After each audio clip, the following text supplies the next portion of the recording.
Да си на 23 не е лесно. Наближава средата на 20-те, което звучи, че си супер стар и има вероятност все още да не си разбрал изобщо нещата от живота. Плюс това, никой не те харесва, когато си на 23. И така, докато половината ти приятели са навън всяка вечер, а другата половина се установява с деца, оставаш да се чудиш. Какво по дяволите правя? Нека да видим какво са правили някои други хора на 23.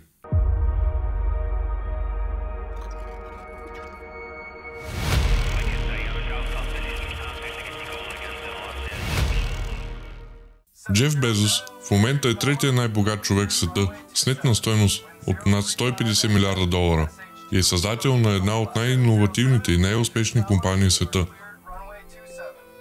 Благодарение на българин, но това е тема за друго видео. Та къде е бил той на 23? Правил е и обръщал бургери в Макдоналдс. Точно така. Всъщност, той дори не стартира Амазон, докато не е навършил 30 години. Но може би си мислиш, аз не искам да започна бизнес, искам да правя нещо креативно. Добре тогава. Нека да разгледаме случая с Джей Кей Роулинг. Тя е създателката на Хари Потър и най-търсеният резултат в Google за успешен автор на всички времена.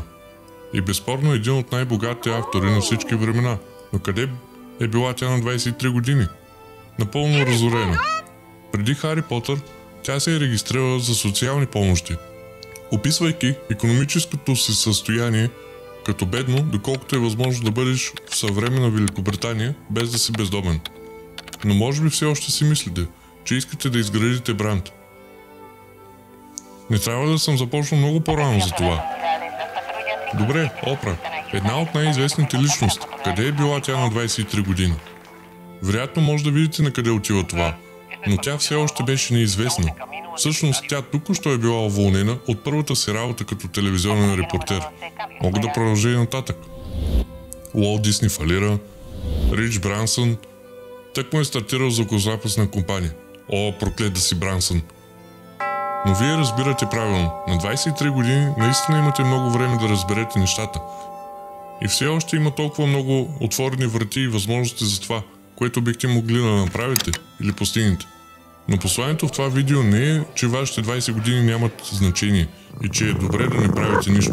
Всъщност, посланието е точно обратното. Мисля, че вашите 20 години са време да се провалите по пътя към успеха.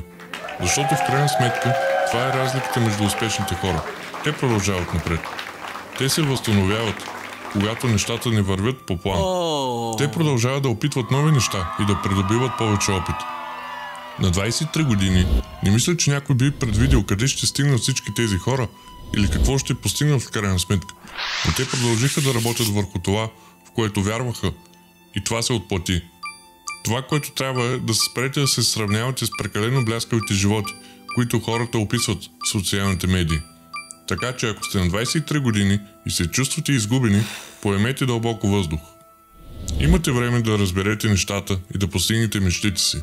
Приемете пътуването, упорствайте и кой знае. Може би просто ще се превърнете в следващата история на успеха, която ще вдъхнови другите. Абонирайте се за нашия канал за още вдъхновяващо съдържание. Не забравяйте, че успехът е на един клик разстояние, независимо от възрастта.